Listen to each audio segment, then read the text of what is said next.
John Riccitiello, once CEO of Electronic Arts Amp, later Unity, is stepping down amid a storm of controversies surrounding the game engine company. His tenure at Unity witnessed several contentious moves, including price increases for Unity plans at the merger with ironSource, a company linked to malicious adware. However, the straw that broke the camel's back was Unity's ill-conceived plan to charge developers for every game installation.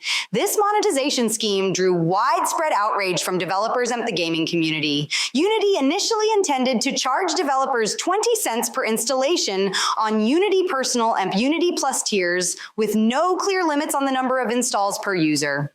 This plan lacked transparency, left developers baffled, and damaged trust. Riccitiello's resignation might seem like a turning point, but the deeper issues at Unity may persist.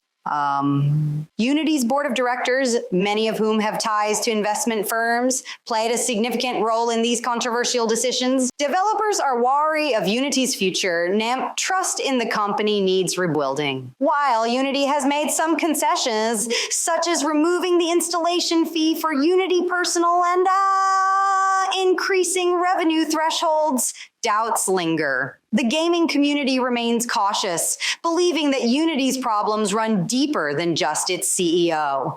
In summary, John Riccitiello's departure from Unity is a significant event, but it might not be a silver bullet to resolve the company's issues. The board of directors, with their own interests and influences, plays a pivotal role. Unity faces an uncertain future, and trust must be rebuilt for the company to regain its standing among developers.